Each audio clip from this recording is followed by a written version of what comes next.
The opinions expressed in the following program are provided for general information purposes only and should not be construed as advice from CJAD 800 or Bell Media. Listeners should always consult their own real estate agent with questions or concerns. The following is sponsored content.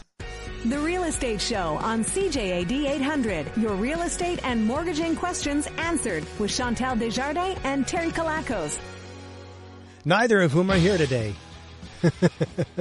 Good afternoon. My name is Dan Laxer, in for the vacationing Chantal Desjardins, and across from me, in for the vacationing Terry Kalakos, is Eleni Akrivos of Northeast Realties. Good afternoon, Eleni. Hi, Dan. How you doing? Absolutely great. Oh, good. You're looking good. Thank you. I know that today's topic we want to talk about, basically, we sort of explain what real estate brokers really do and what clients, whether they're buying or selling, can expect. You know, it's fun. I think we all really like those series of commercials, you know, when you say, didn't your broker tell you that? Oh, we didn't use a broker. Ooh. And yes, we are going to get into the topic of for sale by owners as well. So yeah, it's going to be fun. Which, you know, I'm the type of guy that I crave that expertise. I mean, selling or buying a house, that's the biggest expense you will ever have, is buying a house. It's the biggest thing you'll ever do. I wouldn't want to chance it with, you know, why don't you just, sell it yourself? Well, no, because, I mean, you go to school for how long before you can become a real estate broker? Well, the programs have changed now. Yeah. So they range anywhere between 3 months to 4 months intensive to a 6-month course, and that's just the first one. Yeah. Because we do have different designations. So we have, residential real estate broker. You can take an extra 3-month course to be a certified real estate broker, so more education. And then if you want to specialize in commercial, for example, that's another course.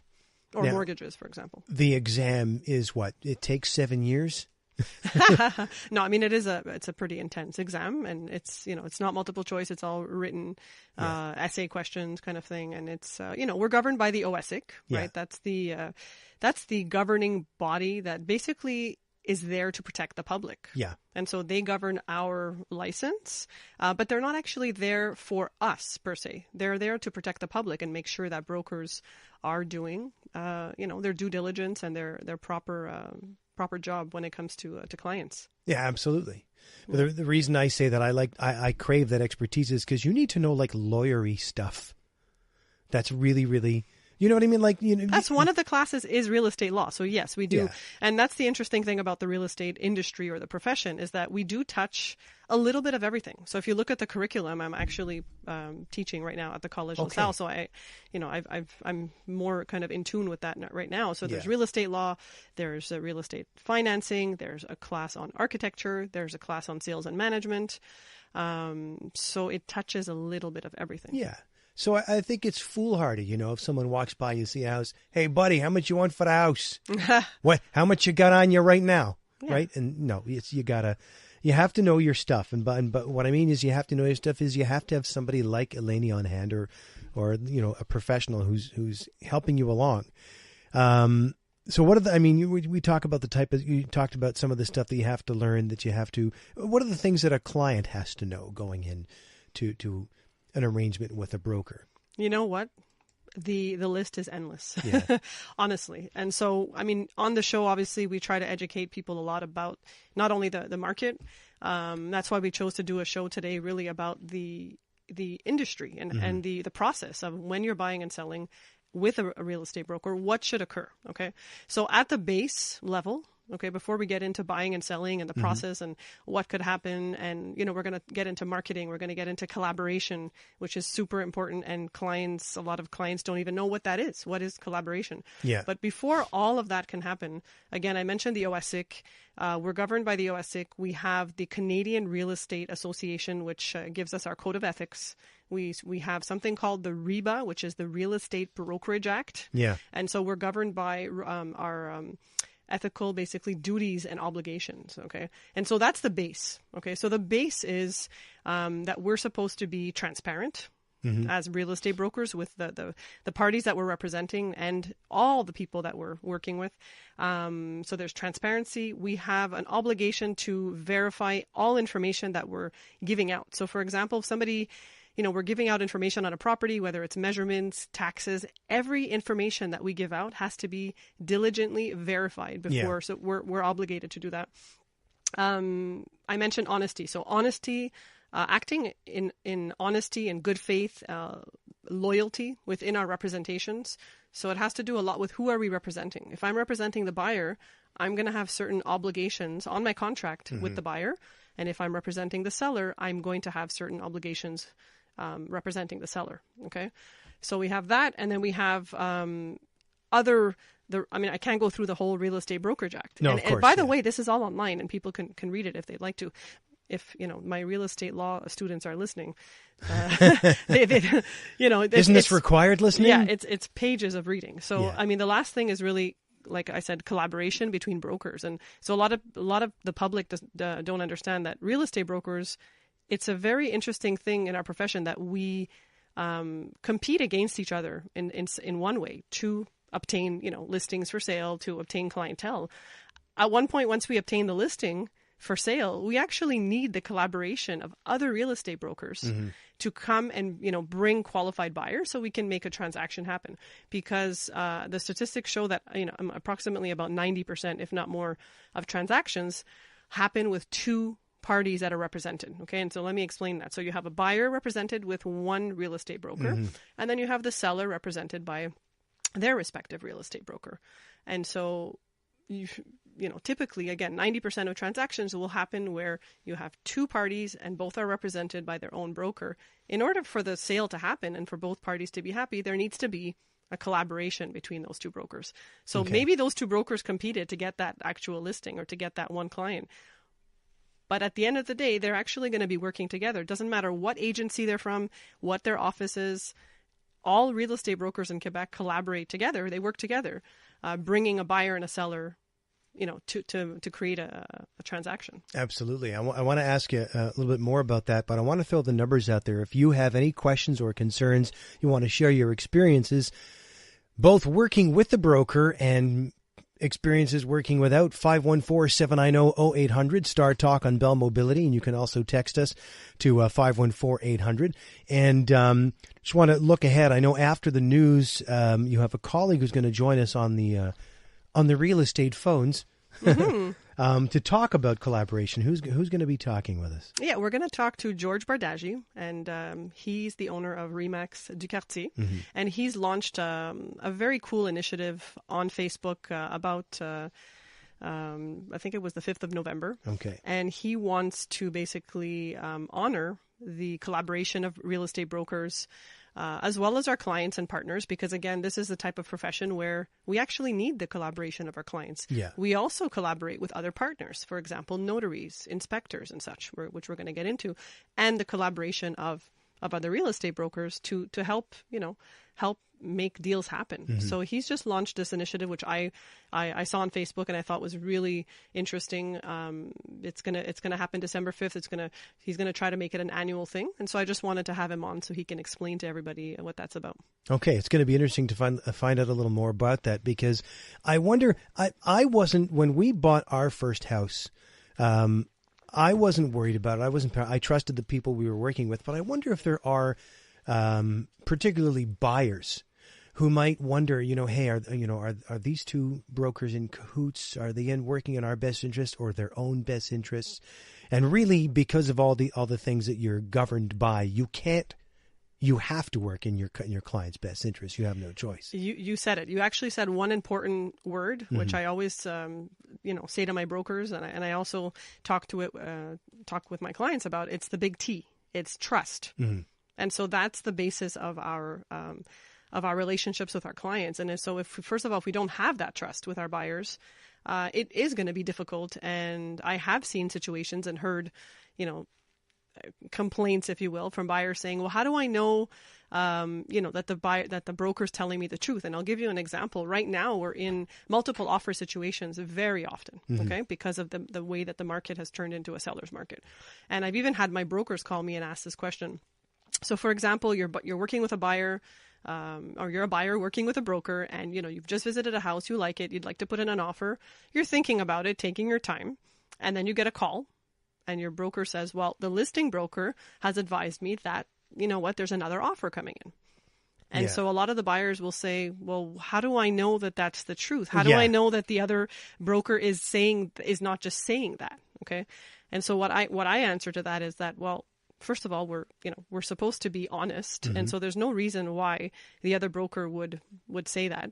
And usually, just by the way, we send each other messages using an internal system, which we're held accountable for. And so if it could be proven that there was a lie, that broker could be held accountable, professionally liable, for that. So, would a professional take a risk? And we're any professional in any industry take a risk and make a lie. So again, anything that we tell other parties, we are liable for, whether it's information.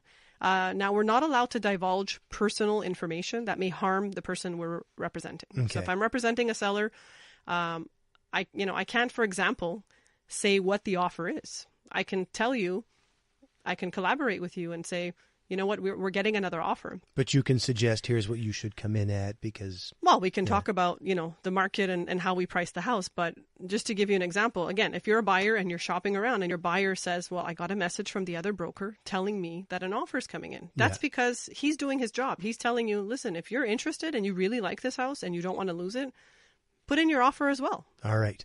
We want to talk a little bit more about this. Your experiences working with brokers, your questions, concerns, experiences, 514-790-0800, or text us to start, for the love of God, it's been a while since I've done this. Hey, Dave, what's the text number? 514-800. 514-800. There we go. Northeast Mortgages presents The Real Estate Show with Chantal Desjardins and Terry Kalakos, live online and on CJAD 800. Welcome back. It's coming up to 1:22 on The Real Estate Show here on CJAD. I'm Dan Laxer, along with Eleni Akrivos of Northeast Realties. And we're talking about stuff that you need to know. And we also want to get your stories and experiences about working with a broker. You know what? And Eleni pointed out to me during the break, we would also welcome calls and texts from people in the industry, from brokers who want to share with us. 514-790-0800, Star Talk on Bell Mobility, and 514-800 is where you can text us. And I know you wanted to touch, Eleni, on the idea of selling as opposed to buying, and you know what a broker's role in that part of the transaction. The only reason I wanted to, we're going to get into the buying part as well. The reason I wanted to talk about selling is because I have met a few, sellers in the last couple of weeks. And the thing is, like I said, we have a base, we all have a certain, the same education. We all have a base as realtors. But you know what? Everybody has a different personality. Everybody has a different experience they're coming from, different expertise. And so it seems to me that it's really important, from what I've seen, for sellers to make sure that they're working with buyers as well, with a realtor that, your personalities work well together, because you will be collaborating to a certain point. Okay. So just for example, to give you an idea, when you're thinking of selling your house, what is the first role of a real estate broker? It would be to give you a fair market analysis of your property. Okay. And in the olden days, I always say, the seller would say, okay, I want $500,000 for my house. The real estate broker would say, sure, sign here. They'd plop the sign out, and then that would be that. Now we have, creative marketing. We're seeing different real estate brokers offer. We're seeing the emergence of teams, so different methods of working. It's really evolved, especially in the last 5 years, right? So it's really important for the seller to, first of all, to know exactly, okay, well, as a real estate broker, what are you going to do for me? So first thing is, a real estate broker should be doing a market analysis, okay, of the property, and giving you an idea of what can you typically get for the home. Now, you may want to do 1, 2, or 3 of these. So do you list with the broker that gives you the higher amount, right? That typically a lot of clients will do that. They'll say, well, so-and-so said I can get, 20,000 more. I'm going to go with that one.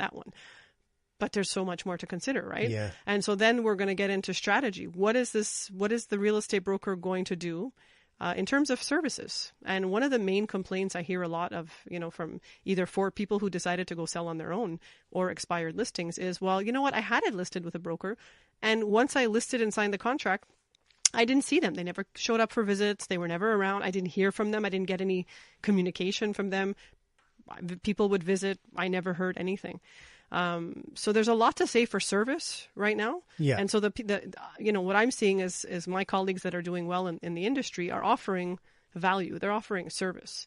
And they're also telling clients what to expect. So they're telling the seller, you know what, I'm working in a team of 3 people, for example, and this is how we work.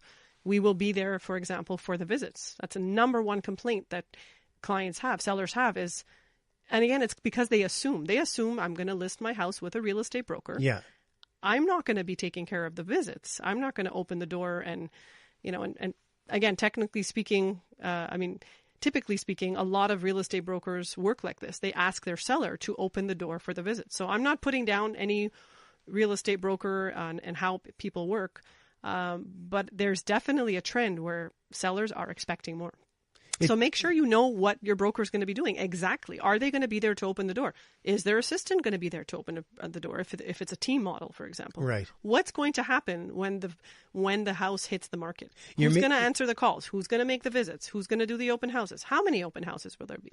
You're making it seem as if it's okay for a seller to approach brokers almost as they're interviewing them for a job. Like you can go to 2 or 3 and decide after who you're going to list with. Well, that's exactly what it is. And even myself, when I meet with a seller, I'm assuming, and sometimes I even ask them, that they will be meeting with a second or a third one, because you want to make sure it's not just about the price for the house. You want to make sure that the person you're working with, your personalities click. Yeah.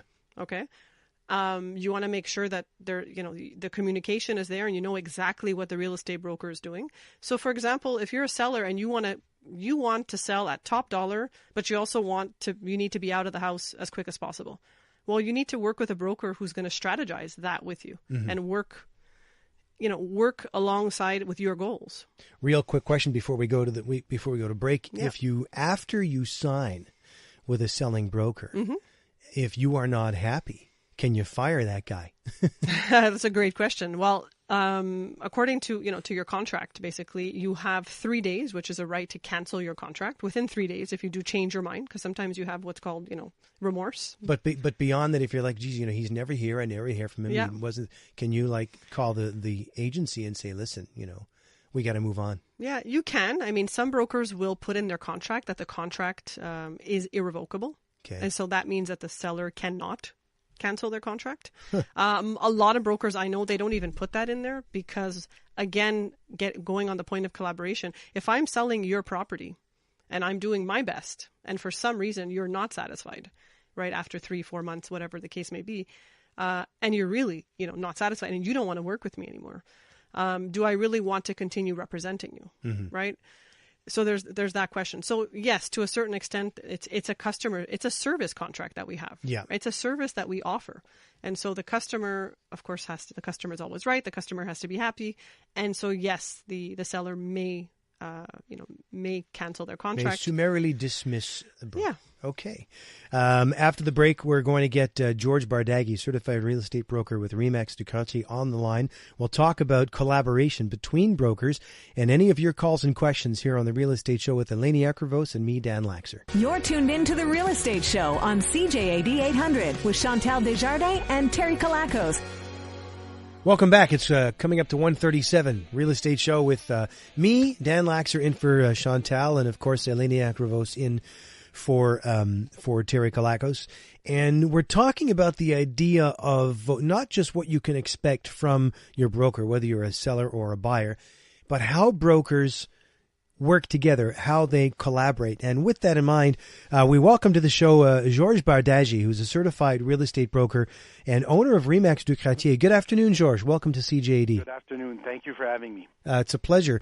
And Eleni, of course, is across from me. And we've been talking about this initiative that you've put together coming up in just a few days, December 1st, in French. Sorry? December 5th. What did I say? 1st. I was trying to say 5th. Yeah. Journée de la collaboration. Tell me about this initiative. So basically, we have the idea that, in real estate is a funny business because, not funny in the wrong sense, but I mean, it's completely different than other professions. Mm-hmm. We're competing. So, for example, Ellen and myself, we could be competing for one particular contract, getting a listing on the market.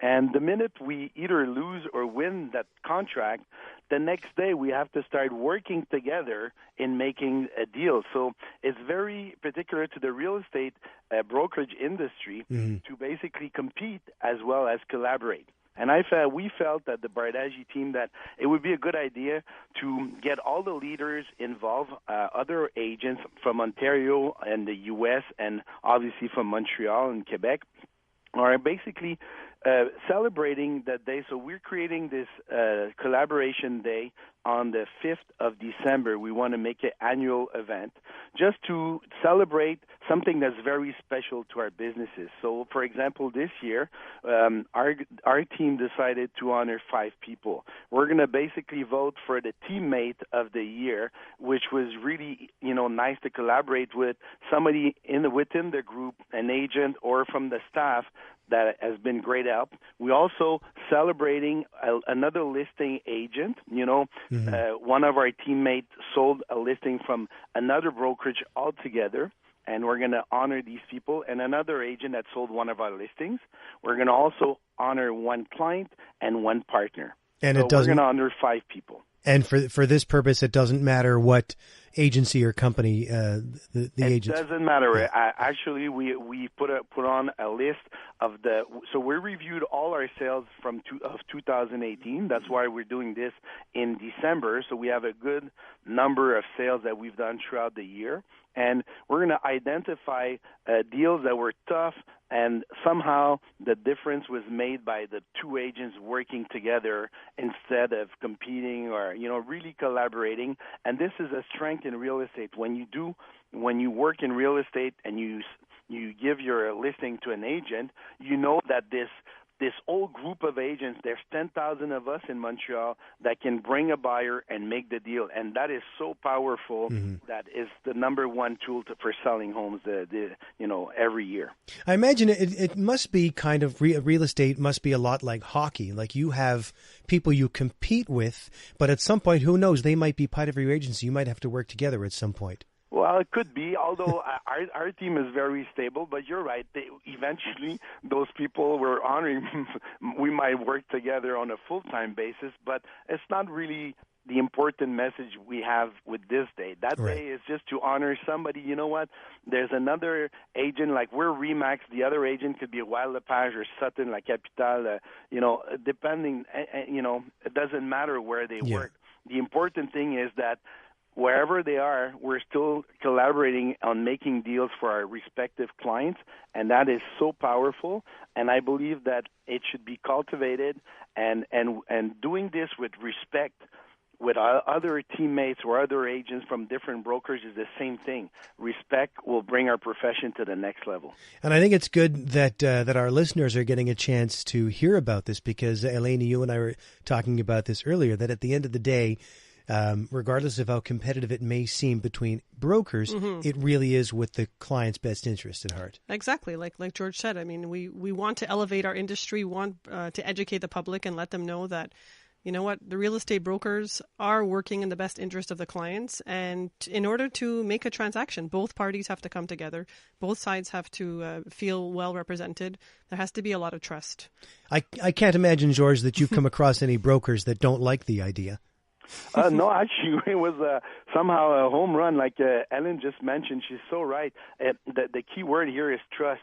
We need to be able to trust the other people we work with on a yearly basis in the industry. Clients come and go, but the agents that we're competing and working together with, even though if they're from different agencies, they're going to be there every month, every year. So respect, trust is what we're looking for, and that special day is to reinforce exactly those relations. And that's coming up December 5th, the first annual Journée de la Collaboration. Very cool. Exactly. And I thank you very much for explaining the whole thing, because we want as many brokers to, jump on the bandwagon and celebrate this and making a very cool event and increase trust and professionalism in our industry. That's the goal. Awesome. Thank you so much, George. It's good to talk to you. Thanks for being here. Likewise, guys. Have a great show. Thank you very much. Thanks, George. That's Georges Baldagi, certified real estate broker with Remax du Quartier.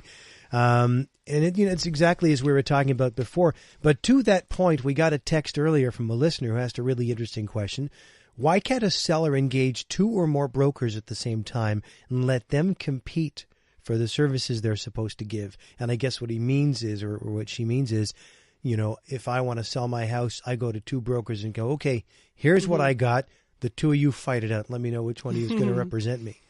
Yeah, and so that kind of goes against our, rules, our deontology rules, our, the way that our contracts work. Mm-hmm. And so typically a seller would meet 1, 2 real estate, 3, 4 real estate brokers and decide which one is offering them the best service, the best package, the best, the one that they trust the most, the one they feel more comfortable with. They would list with one. So when you have a contract to sell your house, typically, it is a contract. It's a legal service contract that you have with one real estate broker. It could be with a team. You could, technically speaking, collaborate. We have seen that. It's called a co-listing. And so you could technically, let's say the seller decides, I can't decide between you and somebody else.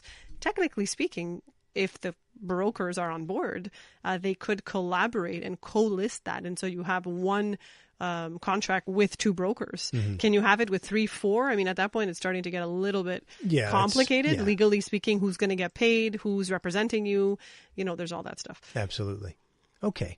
We have some other questions to get to as well. People have texted us. You can also call at 514-790-0800, Star Talk on Bell Mobility on your cell, or text us to 514-800. It's the Real Estate Show. Eleni Akrivos is with the Real Estate Realties, and I'm Dan Laxer. Terry Kalakos is off, as is Chantal Desjardins. We'll get into your calls and texts in just a couple of minutes. Northeast Mortgages presents The Real Estate Show with Chantal Desjardins and Terry Kalakos, live online and on CJAD 800. Oh, a little Crossroads Blues for you.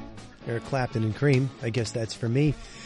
So, Eleni, we should get to a couple of these questions because some of them are very close to what we're talking about. For example, here's a fella who wants, I don't know if it's a fella, a texter who wants to know, here it is. What warranty do buyers have on a house foundation? If I'm a seller with an older home, 65 years old, should I put a clause in the sale that there is no warranty on the foundation? Would that affect the sale value? Great question. So as a seller with an older home, you can sell the home, not necessarily the foundation itself, but you would typically make a decision to put up the house for sale without the legal warranty, and we won't get into all of what that is. But if you do put the house up without legal warranty, because again, it's an older home and you may not want to be responsible if something may come up with the foundation. Okay. Although a buyer has the right to inspect and have their inspector and check it out fully. It will reduce your liability down the road. So let's say in 5 or 10 years something does happen, it removes the liability of that buyer being able to come back to you. So you can do that, and yes, it may affect the value slightly. Again, it's going to depend on the area and the type of house, but it will affect the value. Okay. And this is an interesting question. What is the minimum amount of contract? And I guess that this person means time-wise. What's the shortest amount of time that you can sign a contract with? So when you sign a contract to list your home for sale, the shortest delay, if you will, for the contract, according to our rules and regulations, is 3 months. So we were kind of talking at the beginning of the show that we are governed by code of ethic, rules and regulations, and the rules and regulations. Those are the minimum things that we all have to follow. So in terms of advertising, in terms of marketing, in terms of promotion, in terms of the length of contract, for example, there are rules that we have to follow. Okay. And then, of course, now, again, because of competition, you are seeing, people, like realtors and agencies, being more creative and offering different promotions, different marketing. We talked about this earlier this hour, that marketing is changing a little bit. Yeah, definitely. So again, there's the minimum 3 months, but nothing stops a real estate broker from saying, sign with me for a year and then, get get this, or sign your contract for 6 months, and I don't know, every month the commission might change.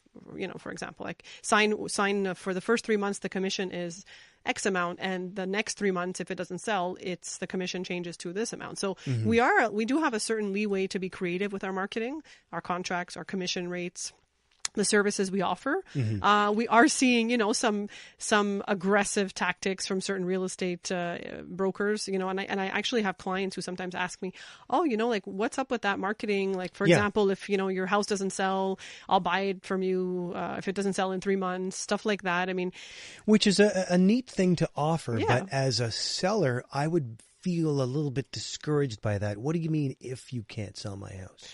Well, this is the thing. So it's not to put any agency down. Let me be clear with that. We never, I've never put any colleagues down, and it's part of our code of ethics as well, not to put down anybody else in the industry. But yeah, I have personally received a lot of questions from clients like, what does that mean? And how does that work?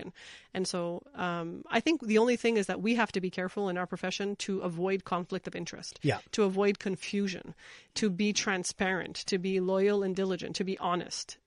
And so why do we have to do that? Basically because we, again, avoid conflict of interest, avoid the seller saying, well, how does that work? So everything has to be clear. Whatever marketing promotions we offer, reductions in commission have to be clear. So I'll give you another example. Many brokers will, I've seen this from like years ago, and now it's changing, would say, for example, okay, I'll list the property at, 5% total commission. And if I bring the buyer myself, the commission will go down to, 3% as an example. Okay. So I've heard that a lot with when I meet for sale by owners, they'll say, oh, well, this other broker offered me this and offered me that. Now that's even evolving, because right now with our association, we're looking at, for example, promoting each party being represented by their own real estate broker, which is pretty much the norm, by the way, in the rest of Canada. Okay, in the rest of Canada, you need 2 real estate brokers representing each respective party. Yeah. In Quebec right now, you're allowed to have what's called double representation. You're allowed to be the listing broker and represent the seller, which you have a legal obligation to do with your contract. And if a buyer comes unrepresented, you have the ethical and professional obligation to help the buyer. However, your contract is with the seller. And so your best interest at the core lie with the seller, but you have to also help the buyer. So there's talk in the industry of changing that and no longer allowing this double representation, because right now there are a lot of court cases with these situations, and so now we're actually supposed to, and I've been doing this for a year now, offer the buyer, ask the buyer, are you represented? Do you have a broker? And if you don't, well, do you want to go get a broker and be represented to avoid that double representation? So just going back to the marketing, where we're offering to lower the commission if we bring the buyer, if you really think about it, does that really make sense? Yeah. So I, for example, don't offer that anymore. Maybe when I started 16 years ago, I was offering that just because my colleagues were as well. Sure. It no longer really makes that much sense. Eleni, we're quickly running out of real estate. So we should just let people know, of course, Eleni is president of Northeast Realties, chartered real estate broker. If people have more questions later on, where can they reach you? They can reach the office, and I'll give you the number. It's 514-716-6188.